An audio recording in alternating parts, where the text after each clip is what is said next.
All right, everybody, welcome in to our speaker highlight, CLIPA Con 2024. We've got Mr. Ryan McCarty on the line here. So, Ryan, how you doing today?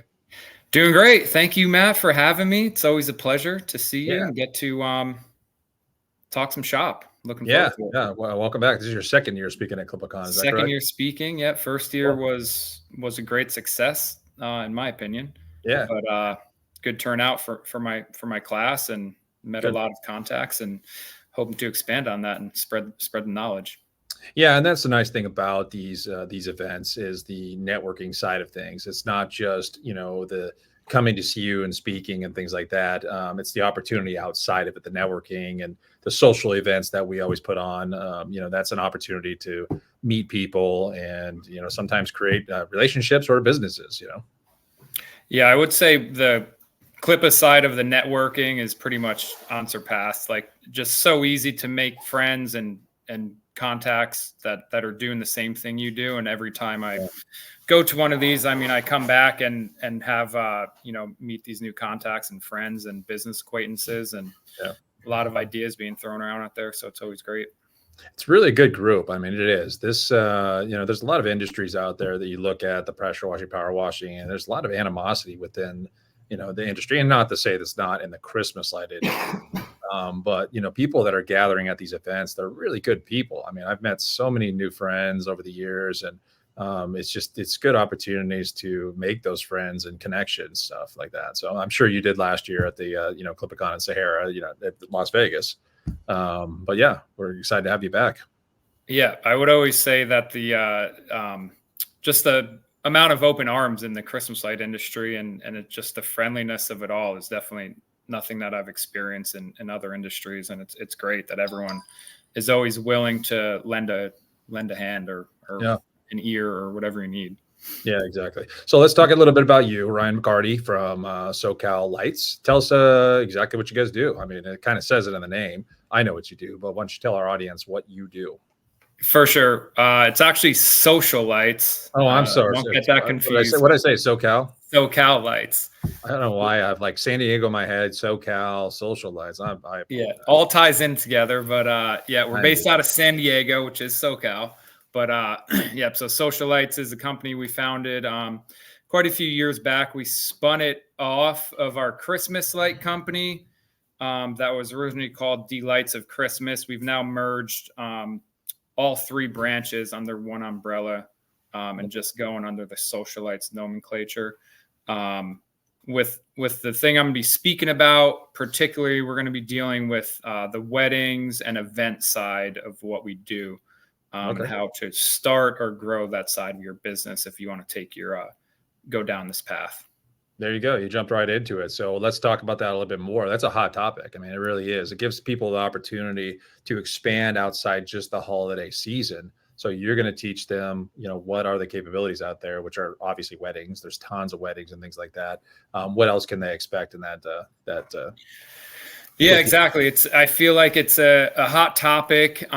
Everybody's, looking to diversify a little bit, as we know the seasonality of what we all do with Christmas. You're boxed into that Christmas season, the 4 or 5 months out of the year. So essentially, we were looking for something that we can use the same equipment, the same knowledge, and most importantly, the same guys and crew leads to get us through the year, which was a major factor of us going into doing the weddings. And it's so similar and not, but when you get your good crew leads and your workers, being able to feed them work throughout the year and having them on board and being pretty much ready to go come October, September, whenever you're firing up for Christmas.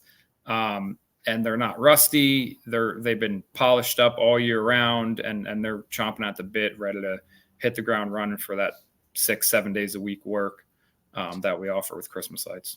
Yeah, you're kind of doing reverse what most companies do. Most companies are busy during the off season, which we call basically February through August. And then they slow down during the wintertime. That's why they start a Christmas light business. But you're kind of the opposite. You're doing the Christmas lights and you're like, well, what do we do in our off season, which is February through, August-ish. So you decided to jump into the weddings. Is that your main avenue that you guys do, is weddings, or is there events you guys do? Yeah, and I want to go back. That's a great point you make, Matt. That we like after these years, we realized meeting other companies and things like that, and going to these events, is that you're exactly right. Where we have like our slow season is everything not Christmas, and a lot of the other power washers or window washers or home service guys out there, they were the opposite, where they're working, had this company established, and then they're like, oh, we get slow in Christmas time. Mm-hmm. How can we, get us through the other side? So it's a little bit different business structure, but it's kind of what worked for us. And just starting out doing Christmas, that's how we came to be. And you guys just snowballed into what, weddings? Yeah. So weddings is always our biggest one. It covers a lot of areas where, the inside outside weddings. We're fortunate enough in Southern California that our wedding season is quite long. Not that it's not anywhere else, but particularly being outside, a lot of the stuff that we do goes hand in hand with being outside and doing the stringer lights and bistro style lights and light canopies, things like that. And lending, like I said before, lending our equipment that we already have to the weddings and events goes better with being outside. Not to say that the inside market is not there, just some different equipment that you need to get going. And we definitely have our finger on our pulse on the inside ballroom weddings. We do it all. So there's I think you're going to have a lot of people's wheels spinning here. Like, wow, okay, well, geez, I didn't even think about that. Now I can transition, more, because there is multi-seasonal lighting, which we do have a class on multi-seasonal lighting, which is the permanent lighting solutions, roof lines, trees, and things like that. But this is just another thing that they can capitalize on during those times. Maybe their pressure washing is slow, and I've heard that from a lot of people. Window cleaning is slow right now. Maybe this is something they could add to their portfolio where they start doing the weddings and the events and stuff like that.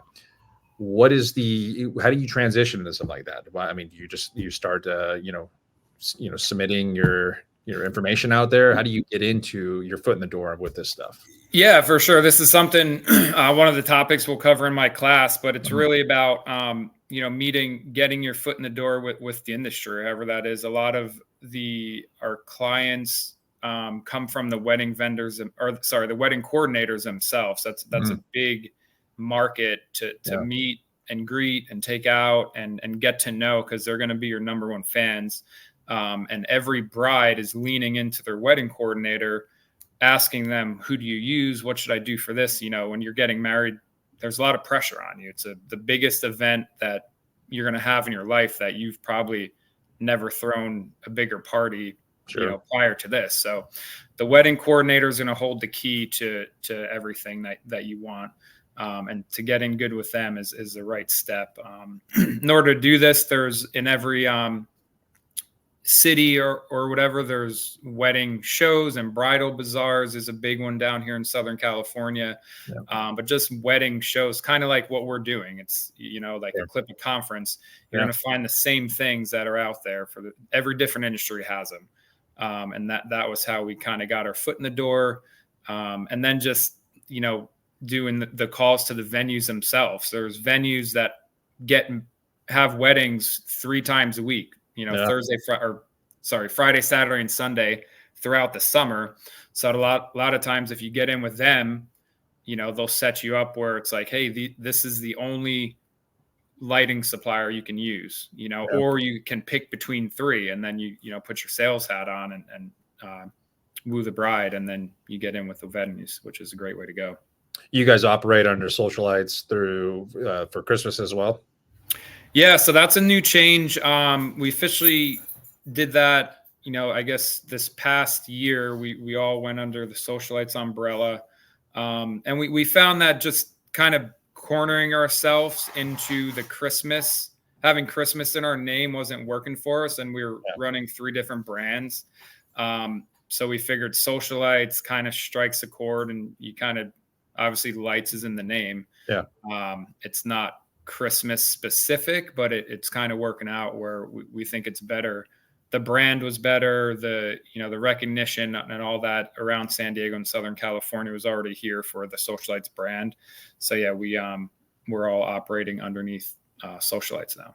There you go. So you are a business partner with your brother, is that correct? Yep. How's that work? My brother and I started in 2009. We started, like I said, doing Christmas, which was a little bit different path to take.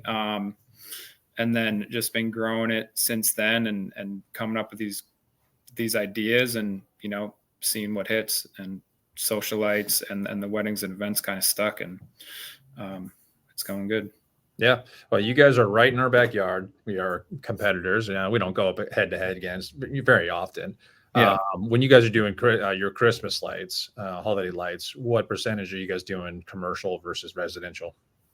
Yeah, that's a good question. So we've actually been pulling back pretty hard on the residential side of things. That's how we started. We grew tremendously year over year doing the residential, and then the commercial stuff started falling into our laps. And then our main goal, like a lot of people's, is to do, less jobs and make more money. Right. So we were kind of getting out of control with having, I think we got to like 600 houses at one point. Wow. And it was a little bit not unsustainable, but just running the crews and, doing it just wasn't, the structure that we had set in place. So right now we have been selling off a bit of our residential stuff to other local vendors out here and business owners. It's been working out good. So right now we're about 90% commercial, 10% residential. Well, good. We'll see. We'll go head to head because we're right in the same backyard here. I know. I see you and the Clipper girls out there on the quotes and the walkthroughs. It's always nice to see a smiling face. But I think that's the fun. I mean, it is fun to go out there. Obviously, we're out there competing. We're friendly competitors. Yeah. I have a lot of my vendors, even vendors we work with closely, that we go up head to head and compete against. We win some, we lose some, but that's the fun about it. I actually had one of my vendors speaking at one of my trainings, and I brought it up. I was like, "Oh, hey, how'd that bid go, by the way?" He knew exactly where I was leading. I was like, "Oh, that's right, we won it." So I thought that was pretty. Just fun. Making sure you knew. Yeah. No, he knew. But his response was, "Well, you bought product from me." I'm like, "Yeah, all right, touche." Gave you a good deal on the product. Yeah. I mean, it is funny. Like, we do see each other out there, and a couple of suppliers, and you have to learn what your market is as your company. There's things I can walk onto a quote, and I know, like, whether it's custom fabrication or it's going to be hard for my company to compete with people and other bigger companies or same size companies that are manufacturing their own things or whatever it is. So, it's always nice to get out there and see who's bidding with you, see you guys or whoever else is out there. And kind of right away if this is going to be in your wheelhouse or not. And so we've got pretty good at that, picking and choosing what will work with us and our brand. So do you ever walk up to the bid and say, "Oh no, CLIPA's there"? Quite the opposite. Quite the opposite. No, it'll never be like that. And that's like how we started off the conversation, just how friendly it is here. There's the Christmas industry, at least on our end, has grown every year since we started it, for our company. And I don't think it's slowing down. And the more exposure that, you're putting out there with the CLIPA and the conferences and this and that, I mean, the more, commercial jobs are going to get a hold of it. And, it spreads like wildfire, and everybody wants to have to attract people to their displays or whatever they're hosting or their communities, so all that stuff plays a role.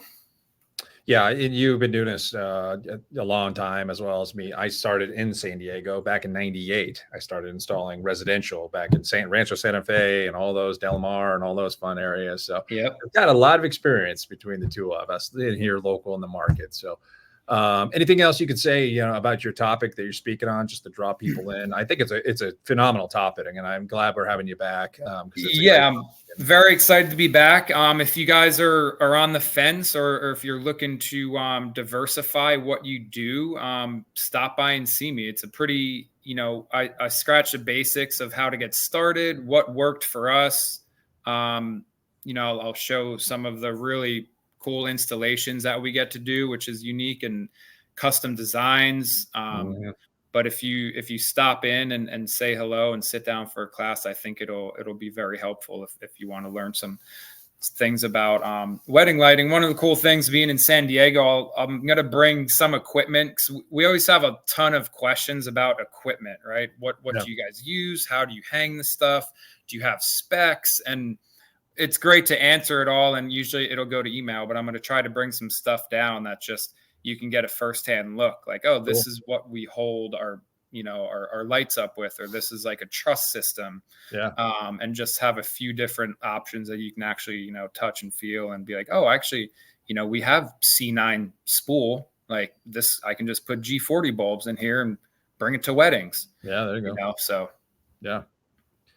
Well, cool. Looking forward to it, Ryan. It's a great subject. I appreciate your time. I appreciate you coming in. If you guys want to see Ryan speak, just flash the Ventana. He's going to be speaking on May 2nd right there. Ventana is the room you're speaking in, by the way. I know you saw that. That's what that was before. Okay. You're like, I don't know what does that mean? What is Ventana? Gotcha. Well, this is the first time I'm hearing it too. So yeah. I should write it down as well for everyone else out there. We're slowly getting information out there, but the schedule's out. It's on CLIPA.com. If you want to see the schedule, you can check out Ryan. He's speaking on Thursday, May 2nd. That's our first day.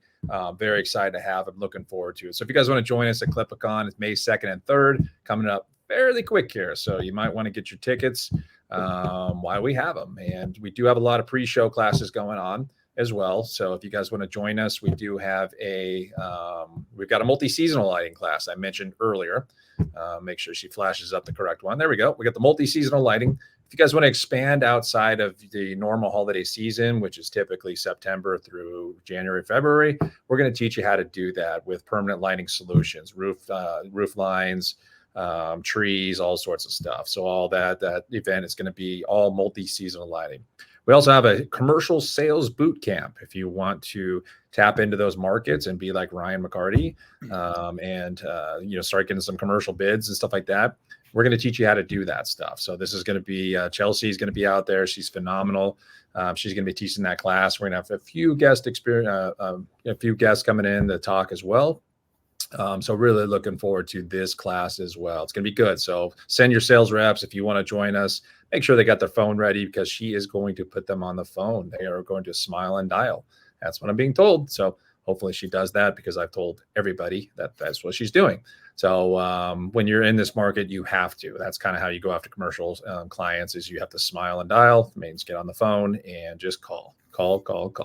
So join us May 2nd and 3rd. Pre-show classes are May 1st. Looking forward to seeing everybody out there. Ryan, once again, thank you very much. We appreciate it, and we look forward to seeing you in a couple of weeks. You too, Matt. Thank you for having me. If you haven't yet, book your tickets. It's going to be a good time. You're not going to want to miss it. I just saw the commercial sales boot camp. We're sending our sales guy for the first time. He's really looking forward to it, and I know that the knowledge that is out there that's being put to the masses, take advantage of it. And awesome, Ryan McCarty. Yeah, Ryan McCarty, Social Lights. Appreciate you coming in. All right, Matt. Thank you. Take care. See you in a couple weeks. All right.